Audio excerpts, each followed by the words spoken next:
Now we're going to hit the king of the Baroque. The most famous composer, perhaps, of all time, and definitely the most famous of the Baroque composers, and that is Johann Sebastian Bach.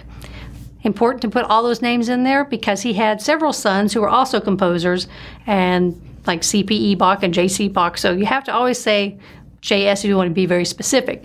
If you just say Bach, people will assume that this is the Bach that you're talking about. So this great composer, at the time he was alive, really wasn't all that famous. He was well employed. He had very steady jobs. He did a lot of music, but he wasn't famous like he is now. He really didn't become that famous until the 19th century.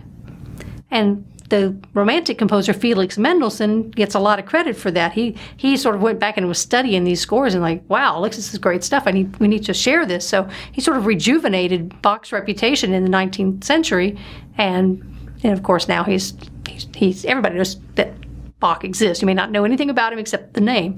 And if you ever watched MASH, and remember Hawkeye was trying to teach Radar how to impress the women, and he said, if they want to start talking about music, you just go, Bach, and you'll be impressing the women. So Bach has a lot of power. Now, Bach's job for most of his career was working in churches. So he was a Kapellmeister, a composer, organist, church choir director, anything that had to do with the church music, that was his job. And he had a couple of different churches where he worked. But in all the cases where he worked in churches, he was working for Lutheran churches. And as we know from our discussion about Martin Luther and the Reformation and all of that, the chorale was a very important part of that particular tradition. As the music director for these churches, it would be Bach's job every week to make sure that there was music for the service. So that would include whatever chorales the congregation was going to sing. As the organist, he would usually play some sort of prelude based on some chorale that they might be doing that day. And we have many of those that have been handed down to us after they were written out. So he would do that. He would also provide what we would now think of as the special music. What that's technically called is the cantata. Cantata mean from the same root as to sing, cantar. So a cantata. What's a cantata? Basically, it's a multiple movement piece, not very long, like 20 to 30 minutes is the sort of typical length for a cantata. It's got aria, it's got recitative, it's got chorus. It usually has an orchestra, although it can be a small orchestra because we're talking about a church production here. So it's got a lot of the things that we see in opera, the same things we see in oratorio. So how is it different from those things? Well, obviously it's different from opera because it's not a staged story. A cantata doesn't even tell a story for the most part, although there are a few that do. So it's designed to be done in church. It's actually part of the service. So it would be like a break point. You would have had sermons and whatever, then you would have a cantata, and then you would have some more stuff. So it has a different function entirely from opera. It's still got your soloists, but they're not acting, they're not wearing costumes, they're not telling a story. The difference between a cantata and an oratorio is generally the text. Oratorios are usually based, especially religious oratorio, is going to be based on biblical text, so it'll actually take words from the Bible and set them to music. In cantatas, what they tended to set instead was poetry. So you think, really? This is a church thing. What's poetry got to do with it? But if you even think about the hymns that we sing in churches now, many of them are not based on words straight out of the Bible. They are somebody's sort of interpretation of those words, or their reflection on those words, or some other idea related to those. So somebody writes a poem and sets it to music. You think about Amazing Grace, how sweet the sound. That one, that's not a biblical text, but that's the same sort of idea. So we take a poem and we set it to music. So cantatas tend to be based on poetry rather than some sort of scriptural passage. So Bach wrote lots and lots of these cantatas because that was his job. Sorry, I keep losing my text there, folks. So every Sunday he had to have a new cantata, and he had these jobs for a very long time. So we could probably assume that he probably wrote, 400 or 500 of them. We don't have all of them remaining, but we do have about 200 cantatas remaining that we know that Bach wrote. So we have lots and lots of choices here. The one that we're going to look at is his cantata, which is BWV 147. BWV tells us that's an abbreviation for a long German word that basically means Bach's works number or something. So he numbered this 147. He actually wrote this originally in 1716 when he was at one of his church jobs.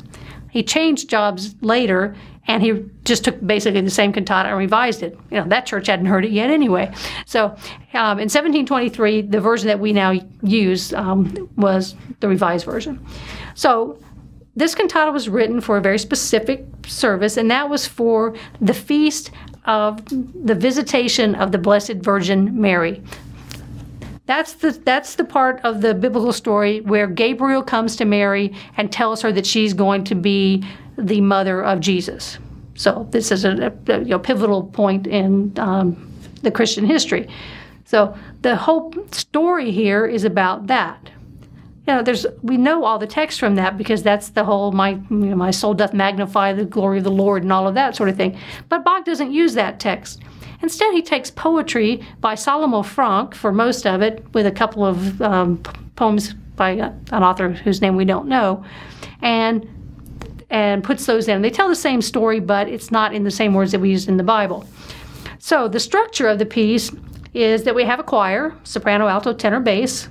We're in the Lutheran church here, and we would have boys singing soprano and alto, and then men singing tenor and bass. Of course, the performance that you will see will have women singing those boy choir parts. The instrumentation in the orchestra is a little bit different from what you might expect. First, it has a trumpet.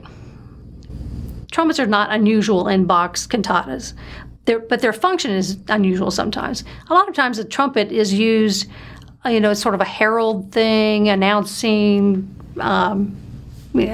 royal kinds of things, that kind of approach. In this particular one, the trumpet actually functions almost like a second soloist. So as you listen to the different movements of this, especially where there's a soloist singing, you might listen for how the trumpet sort of goes along with it. So it almost becomes a duet between the singer and the trumpet. And that's a relatively unusual way of approaching that. We also have in this orchestra 2 oboes. But in the case of this, these are actually oboes d'amour, oboes of love. So they're sort of an ancestor of the oboe, and you will see it in the video. It's brown instead of what we usually think of an oboe as being black. It's a little bit longer, and it doesn't have quite so many keys. So it's really clear for you to be able to see that instrument. There's a bassoon. We have string players. We have a continuo, because the continuo and basso continuo is what we expect in Baroque music, right? So in some settings, that might be a harpsichord. In this particular performance, they're actually using the organ as the continuo, and that would be perfectly reasonable if you're doing it as a church performance, because the organ's going to be there. So you have the organ and the bassoon creating some continuo lines there. In Bach's time, he would have conducted it from the keyboard. This particular recording, we have a conductor leading everything. It's a little harder to do that for most organists these days. They're not in the practice of conducting people at the same time. So the conductor would not normally have been there in Bach's time. We would have done that in a different way. So we've got our choir, we've got our orchestra, and then we have 4 soloists. So there's a soprano and an alto and a tenor and a bass soloist who will each have their own arias. So we've got all this, and it sounds like it must last forever, right? That's a lot of things. But the whole thing really only lasts about 30 minutes. In those 30 minutes, we have 10 movements. Those 10 movements are divided into two sort of blocks. There's the dividing point. So the first 6 function together, and then the last 4 function together. Number 6 and number 10 have exactly the same tune. That's not really unusual in a Bach cantata. There's usually some sort of theme that sort of ties the whole thing together, and you will hear that same theme coming back multiple times. So movement 6 and movement 10 have the same melody, same basic structure. The only thing that's different is the words. Now, you think about the function of the cantata, it's a religious service. Maybe those 2 elements are points that they really want you to focus on the words and not the music. You've already heard the tune. So I want you to just listen to the entire thing, As I said, it's only about 30 minutes. And I will give you a link to a page with the translation so you know what they're singing about. Just think about the Baroque elements of it. Do you hear that kind of ornamentation that we are accustomed to hearing in Baroque music? How does the continuo work with the soloist as opposed to with the orchestra? How does the choir work? And think, and you might even try to imagine what that would sound like with boys instead of women singing those parts. So Bach, the master of the cantata and religious music in general, this is kind of a short introduction to him for you. Only 30 minutes worth. If you listen to his Mass in B minor, that's about 2 hours worth. So you can dip your toe into Bach right here. If you like it a lot, you can go listen to a lot more Bach music. There are thousands of Bach pieces to choose from. Enjoy the music, enjoy the poetry.